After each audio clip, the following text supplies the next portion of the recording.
Ladies and gentlemen, boys and girls, unboxing time is here.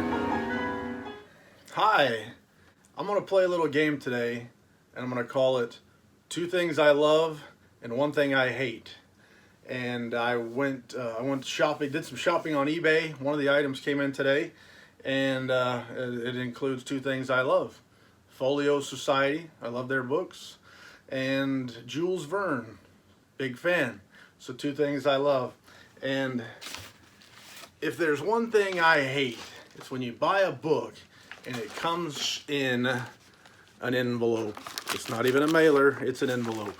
Now, before I jump to conclusions, it's possible that this eBay seller put my book in a box. I really can't tell just by feel, but let's find out.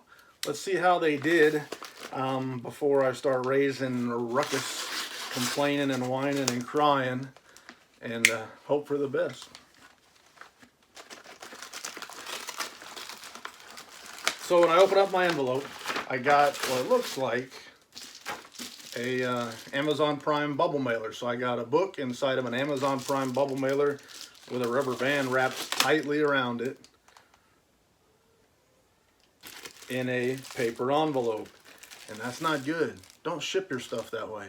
Ship your stuff in a box with the book in bubble mailers and cushions, something to cushion it inside the box, protect it inside the box. If you're going to ship it in a bag, put it inside cardboard inside of a bag. But at a first glance, I'm actually not, I'm annoyed by the packing, but at a first glance, I'm not annoyed by the results of what I got. So some will say at the end of the day, the results are all that matter. Well, this time the results are pretty good. I can't complain yet, except I got a ding. So there's an annoyance, a ding in my slipcase. When you buy a book in a slipcase, you expect the slipcase to be in good condition, not damaged or dinged. So I got a bit of a dinged slipcase, which dings my my opinion of this process. But to move on, I bought the Jules Verne's Journey to the Center of the Earth. Can you see that? Folio Society. And the boards look neat. They got not a typical design. If you're familiar with Folio Society, you're usually going to get a library bound book with artwork on the boards, on the hard cover itself. It's going to come in usually going to come in a slip case, which is a case that the book slips into. Makes it look nice on the shelf. It protects it on the shelf. Serves a variety of purposes, but it tends to be accompanying a book from a quality publisher. They don't all do that, but it kind of implies quality involved. So taking a look at this book, our end papers are just plain colored here. I don't really know anything about this edition. I've never seen it before, so I bought it on eBay, and here it is. I'm going to look at it with you. Here's our title page and accompanying artwork there. Journey to the Center of the Earth. Note how Folio Society, being a United Kingdom European company, they spell the word center differently than we spell it in the United States. If you look at the Easton Press edition of this book, it's spelled C-E-N-T-E-R. This version is spelled C-E-N-T-R-E. Same book, different title, and you'll see that from time to time.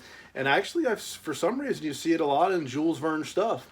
There's a book called Around the Moon. It's also called Round the Moon, and I believe there's another name for it too. So maybe it's because these books have been out so long and they've been published by so many different publishers. Maybe that's an explanation. This one is a third printing, 2004. Folio will usually, if it's a second, third, or beyond, it'll tell which print run it is. That means they made up a batch of books, sold them all out, went back and made up another batch of books. That'd be a second print, and then a third print will be yet a third batch of books. The table of contents has an introduction, a note on the text and the translation, and the story, Journey to the Center of the Earth. Now, usually Folio Society has they're known for having a lot of illustrations. Not always the case, but I'm flipping through here trying to find pictures. I know there are some, but I don't want to miss out because sometimes they look terrific. Journey to the center of the earth. So let me get some of these pictures before I move on. Um, so for you folks out there that sell books online and ship them, as a customer, what matters more to me than anything else, besides you actually fulfilling your end of the deal, is getting me the book in the condition that I'm expecting it to come in.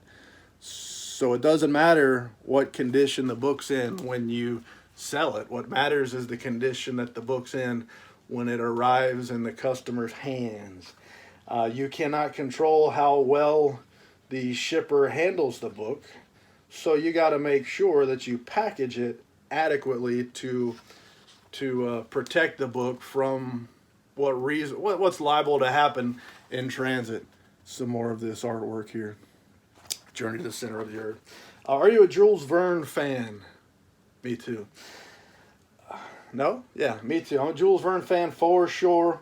Like a lot of these authors from way back when, I became familiar with them by watching movies with my mom growing up as a kid.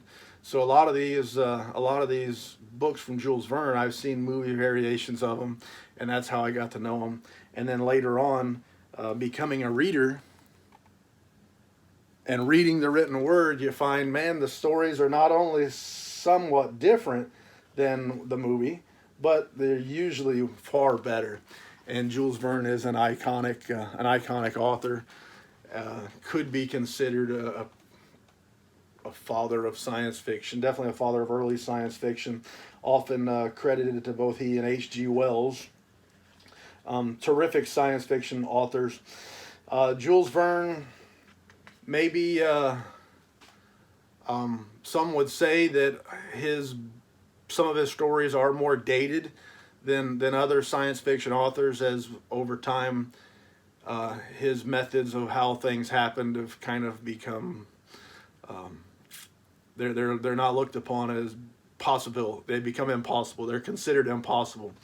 His methods of how things occurred have been more debunked, I guess, by science as it has progressed. Where other authors, that's going to happen to probably any science fiction author, but Jules Verne has had some of his stuff looked upon now as impossible, but that doesn't negate from the story. When we're reading fiction of any sort or watching fiction of any sort, you've got to suspend disbelief. First of all, this isn't real. It's called fiction. So you kind of got to suspend your disbelief. And sometimes, as time goes on, you're going to have to do a little bit more suspending of disbelief, especially in stuff related to science, because science is ever evolving. And these authors, they were looking forward. They were trying to figure out how things are going to happen in 100 years or 20 or 30 or 50 or 60 years. So they're predicting. If they got anything right, it's amazing. It's so the fact that some of their stuff aged out, I don't think it doesn't bother me, and I really don't think it should be something that bothers us. We're reading some amazing stories and some amazing outcomes, and some of the methods to how we're going to get there, they're obviously gonna age out eventually. If you watch movies today, science fiction movies, read science fiction books written today, in 50 years, they're going to be debunked, a lot of them. They're going to age out. If it's anything trying to predict future stuff, you're going to have a lot of it be wrong, and if you're lucky, some of it be right. But looking on here, some of the artwork. It's one of the neat things about Folio Society, besides the fact that their books usually are neat-looking books. They also typically will put in some artwork in the books here, and I think I've gotten it all for this one. But it's a nice-looking edition. Usually a basic paper slipcase, but a very nice-looking edition of a book. A little bit disappointed in the dings on my slipcase. They're not huge, terrible dings, but they're there, and it's all avoidable. All you got to do is protect your stuff. Pretty simple. If I'm going to ship somebody a book, I'm going to wrap that book in bubble wrap or a bubble mailer or multiple bubble mailers. It's going to have thick bubble stuff around it, covering every end, every corner, every side, and then it's going in a box, and it's going to be taped securely so it's not going to be damaged in there. And unless something drastic happens, my book's going to get there in the condition that it was in when I put it in the box to begin with.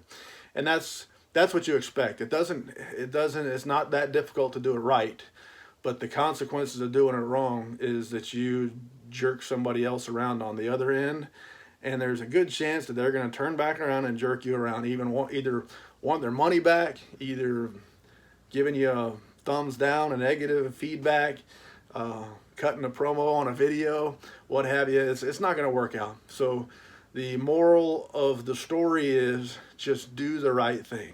Every day, all day. Do the right thing, and more than likely, you're going to come out on the good side of things. But that's it for today. Thanks for your time. As the kids in the other room say, like and subscribe. Please. And if you don't like, then do it anyway, if you don't mind. Thanks anyway. That's all I got to say. So, c'est la vie, baby.